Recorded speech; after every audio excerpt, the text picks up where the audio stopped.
Thank you so much, Claudia Romo Edelman, for being with me today on the WaveCapital's guest speaker series on relationship building in a team environment. You're my 108th guest. How are you today, Claudia? I'm good. I like that number. Yes, I have been looking forward to interviewing you and have been researching your background the past few days. Very impressive. Congratulations on all of your success. Thank you so much. When you think of relationship building in a team environment, what does relationship building mean to you, Claudia, and what has it meant for your professional career? Relationships are everything. If you start looking at like from every single angle, 40% of the success of an entrepreneur depends on the relationships he or she has, the network that they have. Relationships are the social tissue of societies, those societies that I want to change or I've been trying to change for the better.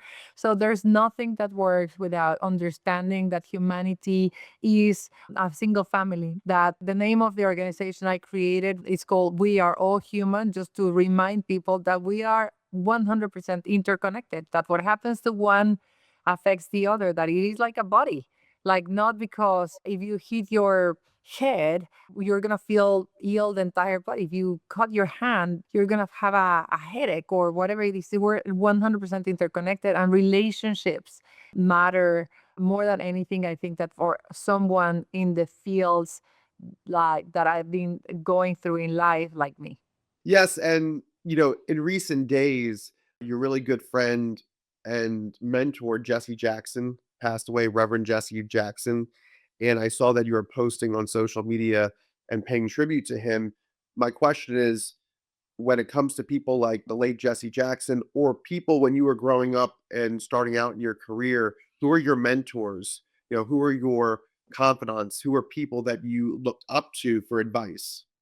So I think that you're spot on asking. There's a difference between relationships when it comes to community and how does the community and the network matters to every one of us in our daily life, in our professional life, in our history moment. And the second piece is the relationship in terms of role models or mentors or sponsors of your life. And Jesse Jackson was clearly not only a role model for many people, including me, but also I was lucky enough to be able to be taken by him under his wing and pampered the way that he did with hundreds of people every year. That he spent a lot of time in making sure that people had guidance and had time to be not only inspired, but organized about what they needed to do. So in my case, I am Mexican.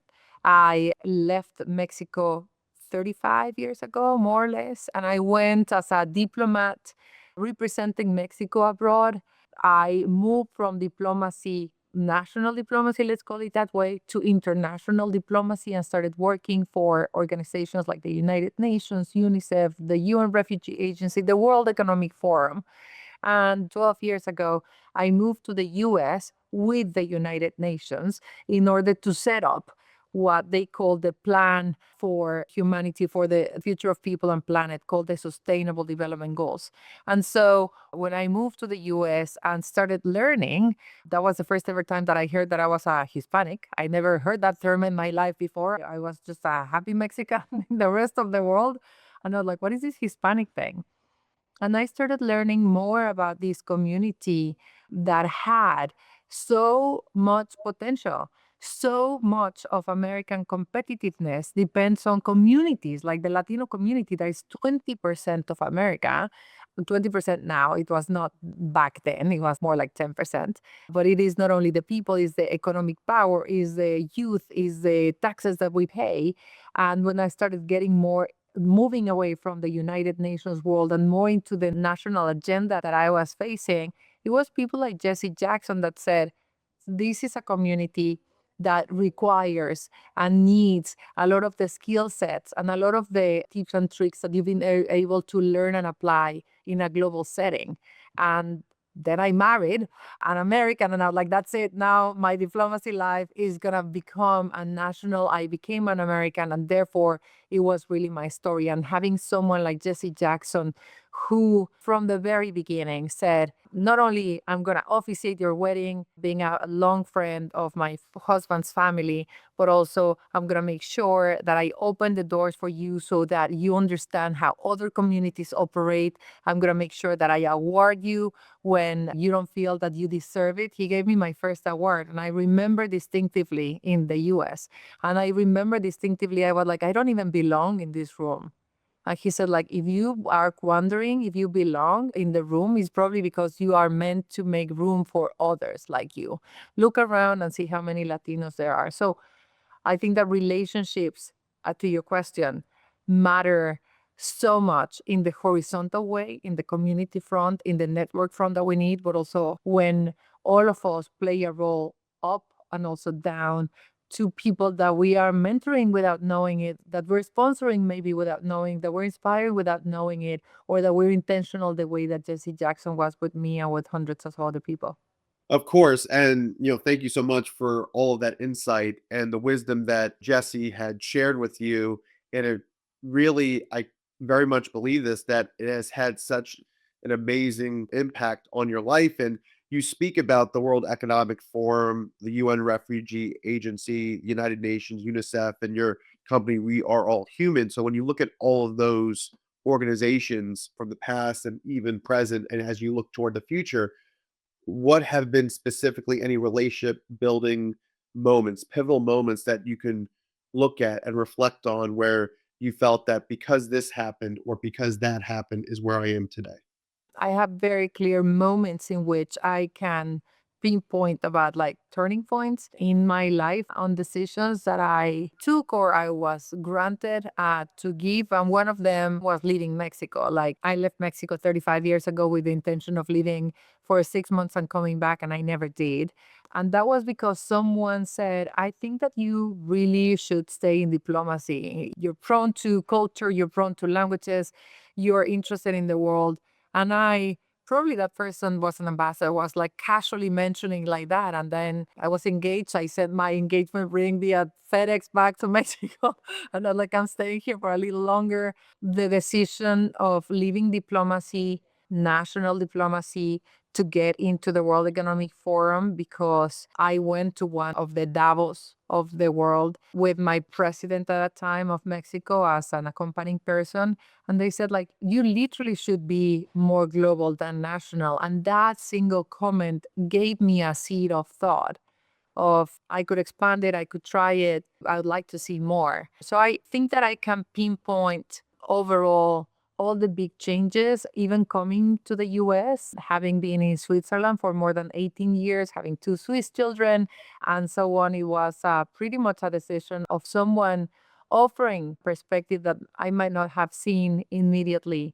So I do think that having that environment, like that constellation around you, almost like your personal board of people that care for you and that can be looking ahead in a way that you're not, is essential. And I cannot recommend it more. For example, every time I speak to the Latino community in the US, how important it is to have allyship, have people that don't see from the same perspective angle where you are, so that they can offer you a different view that might inspire some not only thinking, but also inspire trust and confidence that if they see it in you doing it, maybe it's because you can do it. Absolutely. And I love how you use the word perspective and then you mentioned constellation because my next question was when you think of all the countries you have visited in, all the humanitarian work that you've done, and you're a Mexican American, but in addition to the United States, in addition to Mexico, which countries, cultures, and customs have shaped your views on the world the most? So, thinking outside of the US, thinking outside of Mexico, what other countries outside of North America have you said, wow, these cultures, these customs have really opened my mind and expanded my horizons? Wow, I love that question. I would not be correct if I wouldn't like say that Switzerland, a place where I lived for almost 20 years, has been instrumental in shaping who I am, but also how I work. I dance like a Mexican, but I work as a Swiss with Swiss precision. And I love how America allowed me to not only get the precision to working in a very disciplined, determined, and organized way, but here you can make things happen. So it is almost like a dream come true to come with very resourceful mindset, very hardworking as a Latina, with discipline and professional rigor, and come to the land of opportunity. It's literally a dream come true for me right now. But I would say there are 193 countries that the United Nations work with or recognizes, and I've been lucky enough to visit more than 80. And so in my travels and in my experiencing the world, I think that the most important piece that I've learned is how beautiful the world is, how rich it is, how diverse it is, and how it should be that way. It should be, like in a way, allowing you to learn from the countries where there's everything, and a country of abundance and a country of scarcity, and understand how can you be well in both, and how can you learn that at the end of the day we're all human, the poorest of the poor and the richest of the rich, and the most challenged or more colorful and the most Calvinistic of the countries have people that have universal values, that think pretty much same things at the end, that they want to see their parents healthy, they want the best for their children, they enjoy having time with the people that they love. So I would say the contrast for me, for example, of India, Brazil, Turkey, like are incredible. I spent a lot of my life in Europe, which I adore and love. And through that, learning flavors, colors, culture, adaptation, flexibility have been an incredible gift. Yes, and you name a number of countries that are so rich in culture and diversity, and people express differently across the country and around the world what their value systems are. And to your point, it's not just values where it might be assigned to a particular place, but universal values. Talk about family, you talk about health, you talk about wealth, talk about a quality of life. And when I think about, even as people like you who have achieved extraordinary success, your company, we are all human, where we also have had setbacks and we also have had obstacles and challenges. So, what in your mind, how are you able to find solutions to those problems, those setbacks, those obstacles? How are you able to overcome them to make you a much stronger and a more resilient person? And why you are here today speaking with me, because of all of your past successes, but also overcoming those challenges as well. Garrett, I cannot tell you that every single step of my life I had setbacks.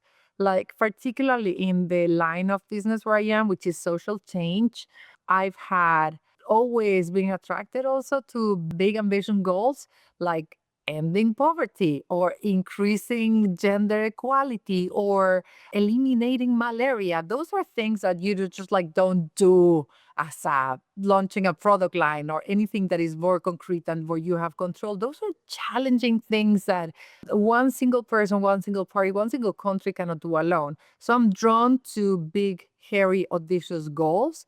And if you're in that line of business, obviously the challenges are constant and the setbacks are frequent. And I think that for me, the biggest skill I got for dealing with that was from my mother, where she was a professional basketball player, moved to, once she had children, moved to having a career as an economist, and she was an economist for arid zones. So she was trying to bring economic value from the desert of Mexico, from the Sierra Madre, where I spent a lot of my childhood. And then all of a sudden, she decided at 45, she wanted to become an actress. She was like, I'm done with this. I really want to try something new. And everybody was like, you're a single mother with one single kid. We were three kids, two of them died. And so everybody was like, you're nuts. This is irresponsible. You cannot do it. You're crazy. All of the no's that I remember her, and she did it anyways. And she did it anyways, not because she was fearless, but she was fear free. She taught me that the big decisions of your life, it's you who should take it, not fear. And she was going to manage her fear and manage the failures And at some point, if it was too much, then probably she would just to go back to being an economist. But she wanted to give herself a go. And I remember actually, she told me 5 years, I'm going to give myself for this. And if I can't do it, I'll go back. And are you ready for the ride? And I had no idea what I was saying, but it was challenging. Like many times, I didn't have anything to eat. And my mother had to, like ask the other actors in the theater to share their meals with me and so on. And year three, she was already a really recognized actress. And by year five, she was like a prima actress of Mexico. So once you see that as a kid, you're like, oh, wow, that was a steep curve up. You know that you can, like at the end of the road, once you can read the writing on the wall that everything will be okay, right? Like I saw it. She lost two kids. She risked it all. It was going to be okay. Year three, if she didn't want to do it, we could have tried something else. So once you have that example, I think it is easier to deal with setbacks. And again, are we done with HIV AIDS? No. Are we far from it? Yes. Are we better in education for everyone in the world? Yes. Are we perfect? No. So every time, I think it gives you perspective once you see that the world is making progress, that despite the negative news, as a society, we're better than any other time in life. That if you're a woman, you want to be born in this time and not in any other time in history, because we are making progress. And I think that that's what keeps me going, understanding that there will be setbacks, but that I can overcome them. Right now, I'm taking the biggest challenge of my life, which is to launch new brand of a category that no one knows. No one has ever heard of Sotol. People have heard of tequila and mezcal. They have never heard of Sotol. I'm launching a brand knowing that it is going to be, like offside, but knowing that if I don't do it, then I will probably regret it, and that the benefits are not going to be only for me. Like if I can make Sotol do for the north of Mexico what tequila and mezcal did for the south, it was a worth effort. And what inspired you to create this brand? I think that again, my mother was an economist of our its own, and I spent a lot of my childhood seeing her study. How can we bring economic value from this desert? And I remember seeing that sotol, the plant called Dacilirion or sotol, sotol grows where almost nothing grows, and that the product of Mother Nature fighting to give you this plant produces something that if tequila mezcal would have a baby, it would taste like sotol, but it has less calories and it's purer and leaner and more organic. And when I started reading a couple of years ago that people are drinking less but drinking better, I decided to give them better. And that's what I want to give. I want to give them something that is leaner, pure, more organic, more connected to nature, a new, authentic story that is going to capture the consumer because it's new and exciting and it has potential and it has regions that people have not seen. And I think that if you're tired of so much celebrity and the saturation of tequila, and if mezcal is too smoky for you, Sotol is going to be a perfect solution. And I will make sure to give it all so that people can know about Sotol and try to bring as many Sotoleros together as possible in this fight so that we can make it in years and not in decades. Well, I'm excited to hear all the updates and best of luck with your brand. That's so incredible. And I love the story behind it. And being a Mexican American woman and professional, you have been on the front lines of American and Mexican diplomatic relations and the transformative work that you've been a part of that has shaped your life. When you think about this current administration and the first Trump administration and these draconian, these Orwellian immigration policies that are so harsh and so mean and so exhausting. And really, it speaks to an un American way of life that unfortunately we've been subjected to as Americans for the past decade plus, with the exception of the 4 years that President Biden was in office, who brought us back to more traditional politics. It must really be very difficult for you, and it's difficult for all of us as Americans, but especially as a Mexican American, how difficult it is for you to see what's going on and what, in your mind, with the resources and connections that you have and your pulse on the Mexican American community, what solutions do you foresee that we needed as a society to figure out to be in a better place? The World Human Foundation is doubling down on what we started 8 years ago, which is to raise awareness and to educate Latinos and non Latinos about the contributions of Latinos to the country. And that includes Mexico. If I can just give you the snapshot of the US Hispanic Latino community in the US is not only 20% of the population, but also is 20% of the GDP. That means that every person is almost responsible for 20% of the salary of every American. I could go to the streets and say to everyone and look at them in the eye and say, "You're welcome.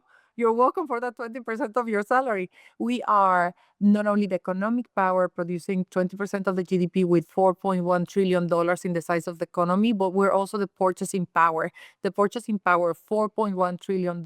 Just to give you a comparison, the African American community is $1 trillion. The size of the wallet of the Latino community is gigantic. And in a time in which the economy relies so much on consumption, this is a community that needs to be able to go out and buy stuff. And it's also the labor. So 85% of every single net new job in America in the last 5 years is a Latino.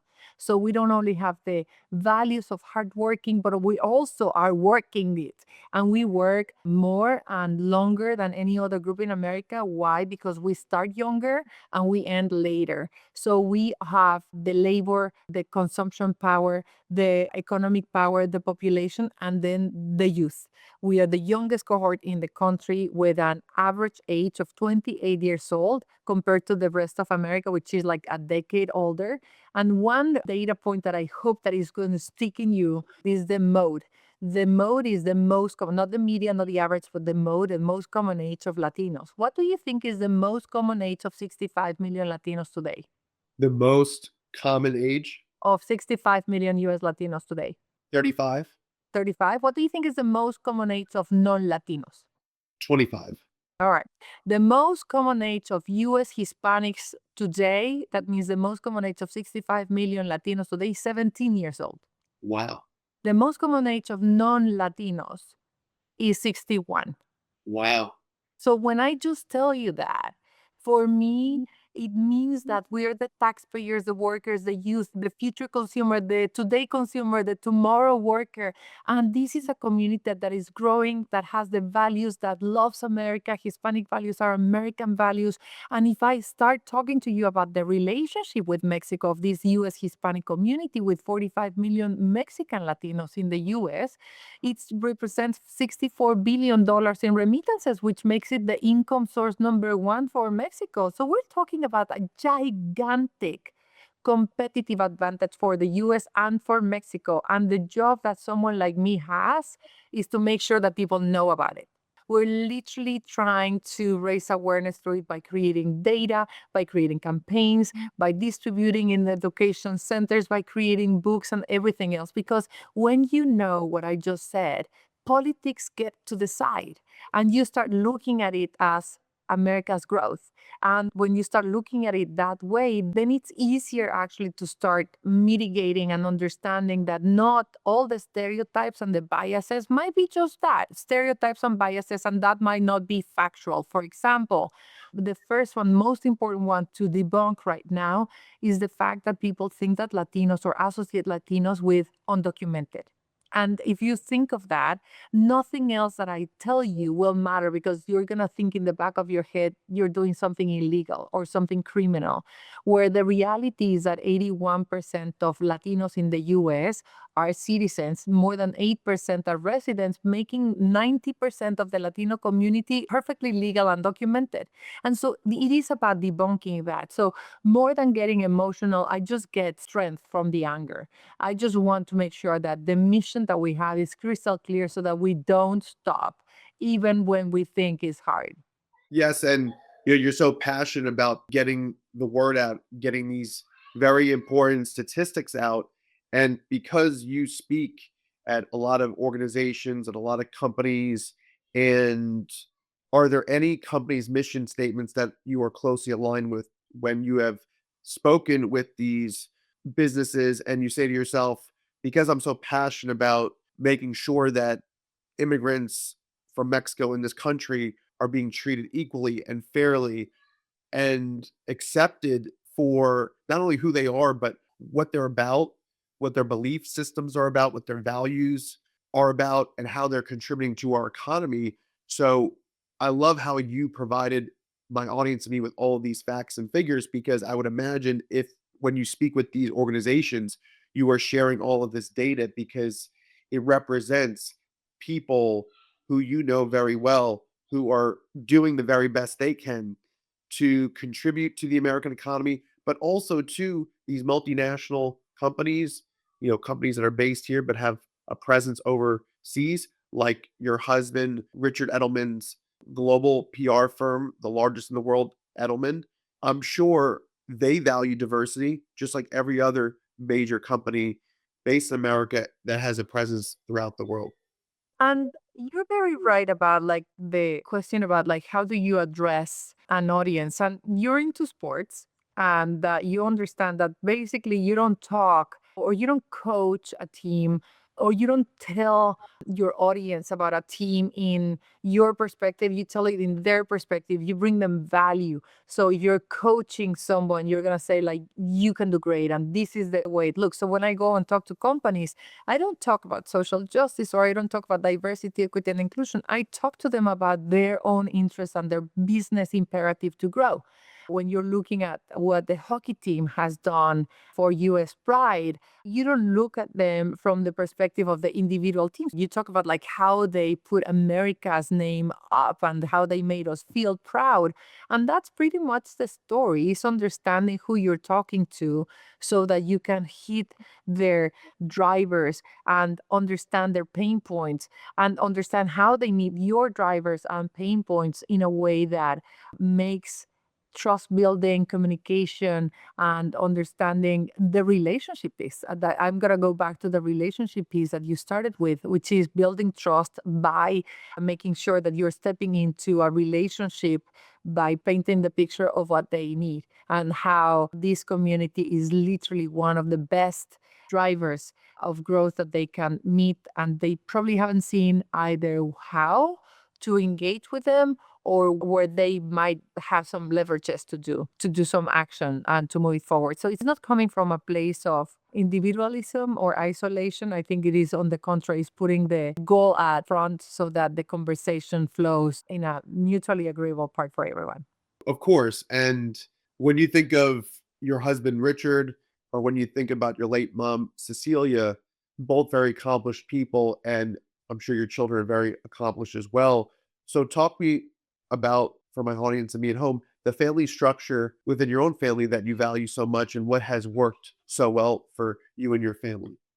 I do have to say, my family is my biggest achievement. It is not only my driver, but I feel so proud to be a member of my family, the mother of my children, the wife of my husband, the cousin of my cousins. I just feel very lucky about my family structure, and it's huge. It's a good thing. I would say from Mexico, I happen to be surrounded by very strong women, and that's lucky. That's lucky to have had an incredibly powerful grandmother and a mother and my aunt and people that I admire and see as it's possible for women to accomplish. It's possible to have multiple modules and a layered life. I try to incentivize my children to fly as far as they want, to have the wings of the size of the where the sky is the limit so they can reach it. And I would never be able to do anything that I have done without my husband. So from my mother, I learned resilience, determination, fear free, having a fear free life and loving life really, really deeply. She was like a life lover. My husband is brilliant. His incredible capacity to build networks and relationships is incredible. And we're exposed, thanks to him, to the most important pieces that are happening in history. Every time that there's a crisis in one area or in one college or in one company, he's exposed to that. He's called to solve it. So it gives us great exposure. I think that for my children, one of the greatest benefits that I would recommend to anyone as parents is try to bring exposure to your kids early on, even if they don't really understand it, even if they don't like it at the beginning. I think that it is one of the things that I've been very blessed to have been my mother taking me to the desert. And now I'm launching a desert spirit company and so on. So I feel very happy and very vested as well, investing the time that I need into my family. Well, that's wonderful. I know you had just said that your family is your greatest achievement. And outside of family, what would you say is your greatest professional achievement? And would it be possible without the support and love and care from your family? What has been the most gratifying of all the achievements because you felt of all the things that I've accomplished and all the people's lives who I've touched, this has been my greatest work or greatest impact? I have great professional achievements, I would say, that I could look back and feel very proud.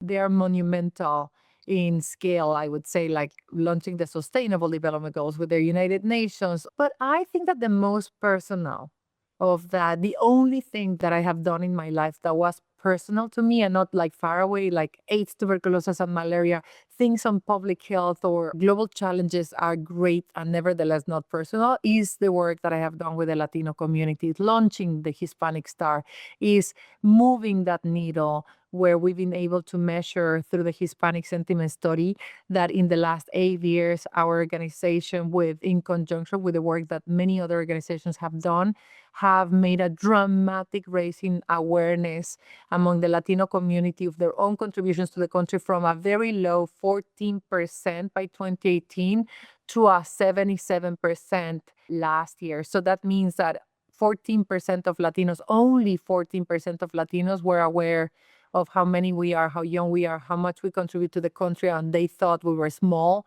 and like a negative. And now that number has scaled to 77%, where Latinos, being more aware of their own contributions to the country, probably are going to be more self-confident, probably are going to be able to exercise their own civic participation, go to vote more, go and ask for a better salary, go and create more businesses. So I think that that chain of self-confidence built through awareness has been really, really satisfactory for me.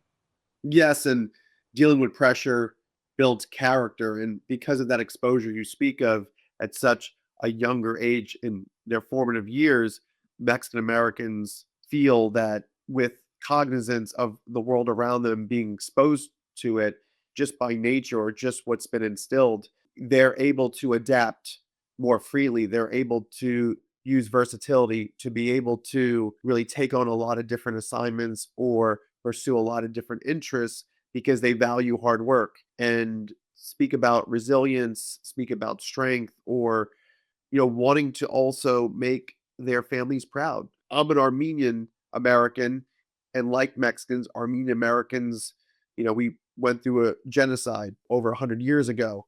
We have been tough, we've been resilient. And I believe that you can say that about any ethnic culture. But when you talk about whether I'm an Armenian American or you're a Mexican American, you could also even look within your respective culture and really point out the differences as well as the similarities, but it's what makes us unique and uniquely positioned to a lot of great work, achieve a lot of wonderful things. And that's what I love about my podcast, that I'm able to connect with people like you. And, I'm a father of a 3.5-year old. My wife and I will be welcoming our second child in a few weeks, a daughter, and we're so excited. And when I think about you being a mom, what do you enjoy most about being a mom and how you were able to, with Richard, determine the best work life balance for you and your family, given that you are a family of high achievers, which I greatly appreciate? Congratulations and best of luck. Sleep while you can for the next couple of weeks. So I would say the Swiss planner in me helps dramatically to give me structure and routines. So having 80% of my life planned to the second has helped me understand the time that I can and should put for my children, particularly when they were small, it is challenging always. It is always challenging to be working parents. And it is always challenging for parents not to feel guilty about the time that they are not with the kids. It's not possible to do it all. It's just like having systems help you to ease that. And having the routines and the systems in place allows you to mitigate as much as possible the craziness of trying to do parenthood and working. So for me, again, I pretty much have the same structures as much as possible all the time. And that doesn't provide with work-life balance, if you know what I mean, but it allows you to at least try to get control into the areas where it's possible to. I have an anecdote I think I want to share, which is I felt, and I'm very, very close with my children. They are now 22 and 20. My son is graduating in a couple of months. He got a great job finishing. My daughter was just here in New York for the weekend, and I had the greatest relationship with her.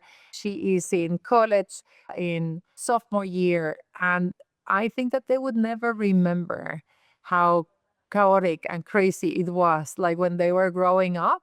And that's something to remember. I think that for people like you that are like young parents, it will be okay. You get out what you put in. And it's as simple as that. And I pretty much prioritized, and I did almost for 20 years three things, which was what I did: my family, I did work, and I exercised. And that was pretty much it. I compromised a lot of my friends and a lot of other areas that I couldn't do, but I was clear that was the strategy I wanted to follow. I'm not an empty nester. I'm like a free bird, I would say. I enjoy by far more going with friends and doing other things. Try to relax a little bit. My rule of the 80-20, where everything was to the minute so that I was able to take the kids to school and do the things that I wanted to do while not failing in my job. So I would say it's not possible to do it all. I never felt at ease, and I always felt that I was doing a little bit too much on the motherhood, but not enough of work. And then I was doing a lot of work and not enough of motherhood, but it balances it out. Absolutely. And I love that you brought up earlier the sports reference because not only is this a media business politics podcast, but it's started out as a sports podcast. And I've also interviewed people in the Hollywood community. But you think about your mother's background as an actress playing basketball on the women's national team for Mexico. How much has sports impacted your life, or how much of your mom's sports career did that have an effect on you in the positive sense? Because there are a lot of sports principles or things that you learn in sports that you can apply to your life, and your mom had that as a part of her life. So, wondering if she gave you any specific advice, but also sharing with you about what it was like to play for the women's Mexican national team in basketball and how much that was so vital for her upbringing as well. Yeah, it is crazy. I mean, like now I talk about it and I'm like, yeah, my mother was in the national team of Mexico, in the professional national team of Mexico. She went to represent Mexico to the Paralympics and to the American Games. Like, yeah, I'm the daughter of basketball players. That's so cool. And it influenced my life so dramatically, not because of basketball, not because of sport, but because of the discipline of exercising, of having something that anchors my life, regardless of how chaotic it is, regardless how everything is moving around. And I moved for so many countries when I was a diplomat, and I stayed in very few places for more than 2 to 3 years. And exercise was my constant. I work out 5 to 7 days a week. And my daughter is a volleyball player. My kids exercise 5 times a week. I cannot tell you how much I am grateful for my mother to having imposed that on me. It is an incredible bonding for me and my husband. We exercise at least 3 times a week together with our families. It removes my children from thinking of other things. They're healthy. They're not going to be, probably, hopefully, they're out of their youth without getting into drug issues. They're like the team building, the understanding how to work in a team for my two kids. It's just dramatic, and it all comes from sports mentality. I just launched my Sotol at the Super Bowl because my consumer It's not only a Super Bowl fan. I mean, like it was a Bad Bunny, a very incredible cultural moment for a Latino brand with a Mexican founder, but also because consumers are moving towards sports adjacent conversations every time more. It's no longer the sports fan that want to talk sports. It's a lot of people that the consumer I'm attracting, which is like we call them the affluentials, affluent and influential. The affluentials are increasingly more attracted to sport adjacent conversations, and they're not necessarily teams, but also mindfulness, wellness, being good, and thinking about what you do with your body, with the things that you consume. So, yeah, sports is dramatically important in my life. Yes, I love how you value exercise as well. And, growing up, I played high school basketball and have always been a fan of the game. And I actually became fluent in Spanish in high school, and I'm looking to regain my fluency. It comes back to me every time I'm speaking Spanish. Hablar español ahora, directo.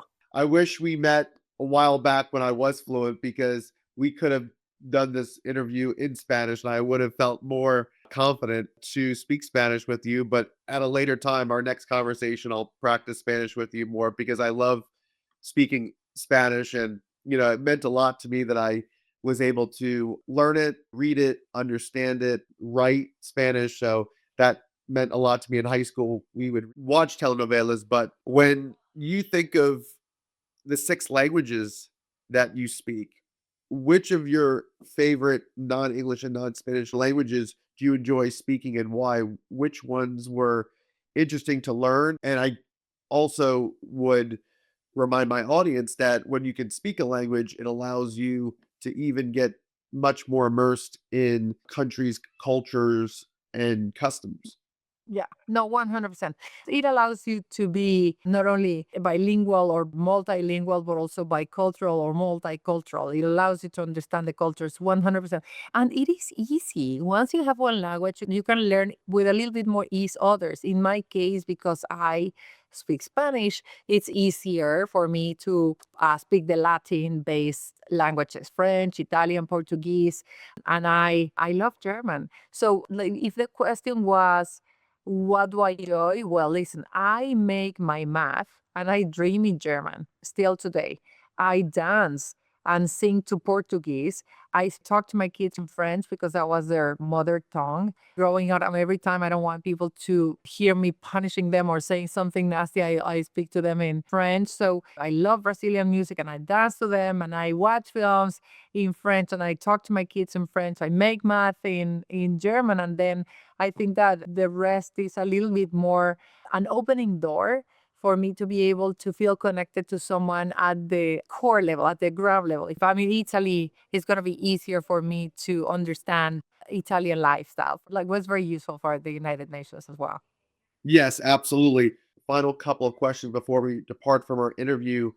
Projects and initiatives that you're currently working on. I know that you mentioned your company. What other products and initiatives can you share with me that's public knowledge? And I wanted to ask you, because you brought up Bad Bunny and we just had the Super Bowl, the feedback from the community, from the Latina community about Bad Bunny's performance, how much that impacted, even the work that you're doing. And any final thoughts on relationship building before we depart from our interview? And I want to thank you so much again for your time today. Thank you so much. I'm going to say Bad Bunny. If you would have asked me 5 years ago, do I think it is possible to have an all Spanish Latino halftime? I would have said no.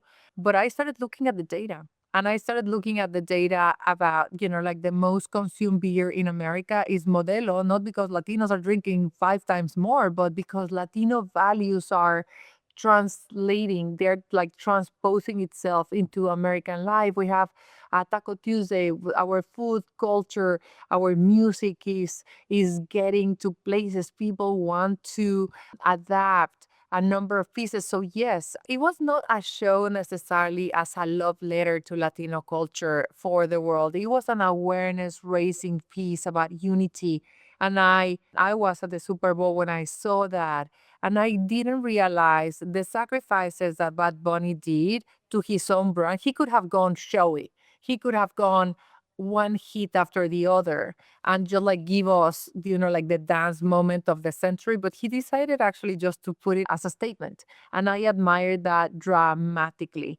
I think that it allowed for a lot of people to be more simpatico to the community, and it allowed for the Latino community to tear up, to understand that we have a space and that the Americas are so many different countries united, and that we're seen and heard and valued and belong.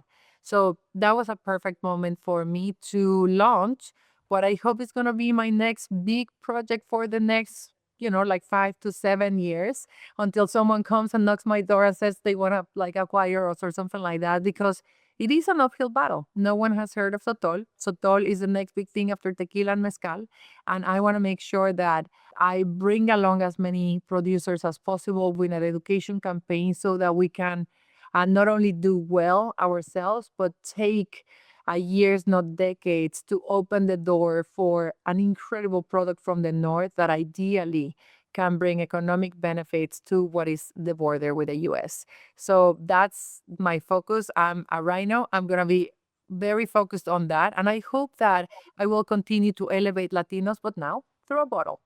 Yes. Well, I really appreciate your time today. It really means a lot to me for you to share these words of wisdom and imparting this knowledge for my audience and me to learn so much more about your career, all of your accomplishments, what family means to you, what the Latino Latina community means to you, all your international diplomatic work as a diplomat, as a global social activist, as an influencer, and someone who really prides yourself on hard work, determination, resilience, and doing her best work every day and just bringing awareness to so many causes that matter so much to you and me and many people around the world. I want to thank you again, Claudia Romo Edelman, for being my 108th guest on the Wave Capital's guest speaker series on relationship building in a team environment.